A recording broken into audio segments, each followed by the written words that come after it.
I'm back with another video. LOL, smash that like button. But this is impromptu, I'm not gonna lie. I posted a TikTok, and basically in that TikTok I was saying how God gives his toughest battles to his strongest soldiers. And I was saying, take me off the list. I'm not one of them. And I don't even know why I was placed on that list. I don't know what's going on, but these past 2 months, these past few months within 2026 have definitely been testing. Like definitely, like, I guess these are my trials and tribulations. Like, I don't know what's going on, and I told God, I was like, I can only handle so much. And I've gotten sick 2 times in a 1 month span. Oh, lucky me. Oh, lucky me. So and that's abnormal.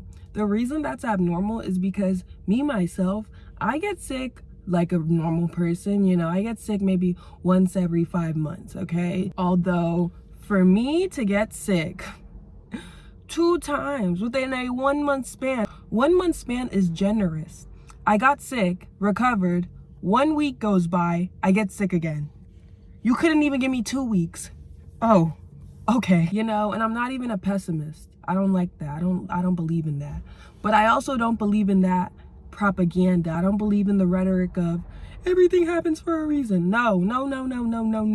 I don't believe in toxic positivity, okay? I think it's very okay to look at the reality of your circumstances, because some things are really difficult, and some things it's like, oh, have mercy. You know, there's no need to say that. In this case, I don't mind if that was the reason. I'm still figuring out, like, what was the reason, like, what is the bigger plan, what's the big idea for all these things happening. I'm still figuring it out myself. So, you know, the everything happens for a reason stuff, to me, it wouldn't like be a big deal to me right now. But whenever people say that for like every single bad situation that occurs, that's what upsets me. Because I'm like, some things are actually crazy, like some things are actually awful, and you're telling somebody everything happens for a reason. Like, does that seem like the best response right now? What a rant. Anyways, I feel like me getting sick 2 times in a 1 month span was really reflective of how my 2026 has been going. It's very reflective of how I've been feeling emotionally, how all of my responsibilities and school has been impacting me. I definitely think me getting sick twice has mirrored that, you know, and it was probably induced by, you know, stress, sleep deprivation, you know, all the things that I guess come with being a college student. I'm glad to be recovered. The second time I got sick was the worst. I was in a coughing fit. Oh my gosh, it was uncontrollable. That's not all. School in general has been, you know, school, difficult. I've mentioned this before. I'm a finance major and I'm taking accounting. And this is my second accounting class in college. It has definitely been a challenge, you know, 100%. And luckily, I need to stop saying luckily, because I don't like sarcasm actually. And actually, coincidentally, the week of my first accounting exam was the week I got sick. Oh, oh my gosh, double homicide. And guess what? I took that exam anyways. But I upset myself, if anything, because I was like, I could have studied earlier, and I feel like I didn't study hard enough.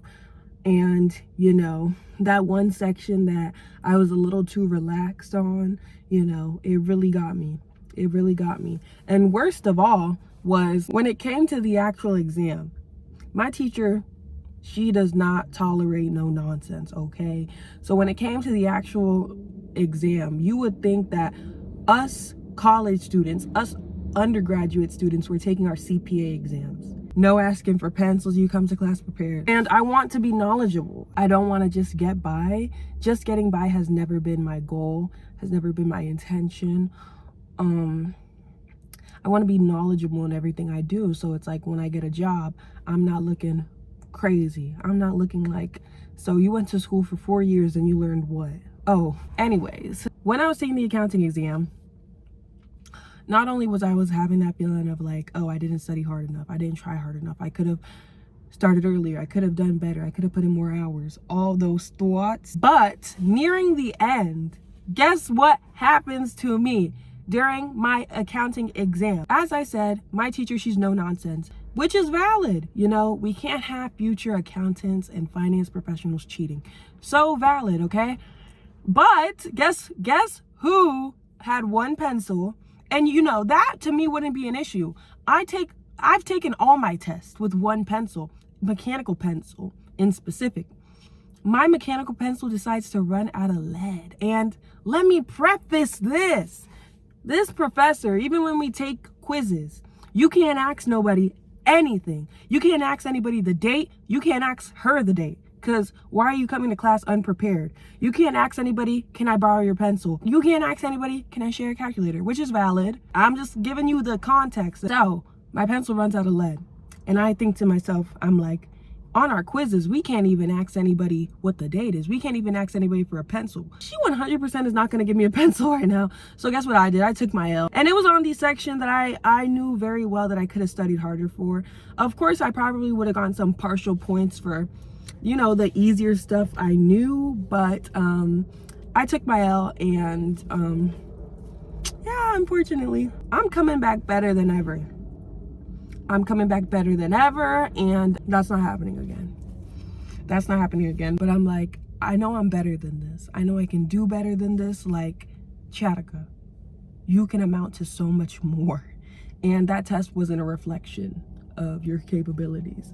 So it truly bothered me. That's just a synopsis. That's not even like the worst part of everything that's been occurring this 2026.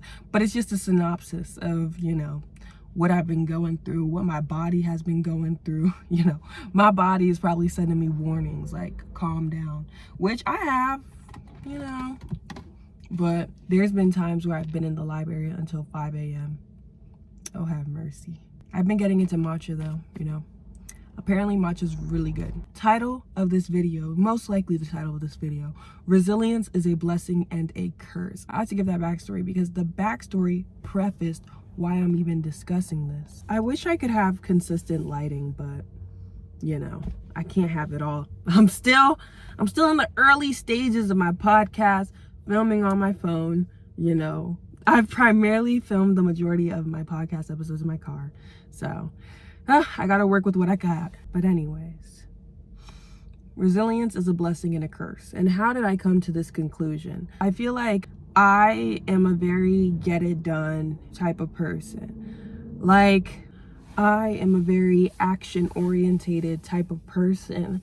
And I think that is kind of a big reason why I'm like, resilience is a blessing and a curse, because I feel like I've become this way as a result of resilience. But first, let me speak about the, I guess, topic of resilience. To me, resilience is the ability to like bounce back from whatever difficulties or adversities you've faced in life. And that's a very necessary trait to have in order to navigate life, because life has a bunch of unpredictable things. Life has a lot of difficulties, you know, which unfortunately nobody likes. Me, myself, I don't like at all. Although, you know, it's how you deal with those difficulties that can strongly attribute to the outcome of your life.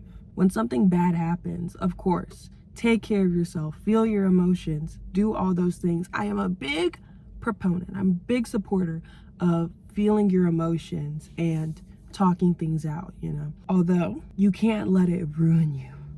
If you let it ruin you, life is going to move on. If you let it ruin you, your relationships are going to suffer as a result. If you solely just dwell and sulk about whatever is happening in your life, which is why I'm like, resilience is such a necessary trait. No matter how much I want life to be sunshine, rainbows, happiness, peace, and love, kumbaya, it's not, okay? It is far from it. And you know, I think a multitude if people would want that. Life has its ebbs and flows and whatever, and as a result of that, the ability to come back from those ebbs and pick yourself up, you know, is so necessary. But here is why resilience is a curse, okay? I feel like in order to gain resilience, you have to experience the bad things. So you have the opportunity to build your resistance to those bad things, your endurance, your emotional stability, you know, like be able to bring yourself back to an equilibrium emotionally. Because if something bad happens and your emotions dip, you go here. You can't stay here. You can, but it makes life awful. Oh, have mercy. You got to come back up, and being able to bring yourself back up, so necessary. And I think the sad part about resilience is that it's taught truly through experience. You have to go through those negative things. It gives you the opportunity to see what you're capable of in terms of what you're able to endure, in terms of building yourself back up. So God forbid, but in cases where much worse circumstances occur, you know, it's not going to be the end of you. It's not going to be so detrimental that your social life, your work, your well-being just suffers as a result. And I do have to say, I think some people, they have a natural inclination.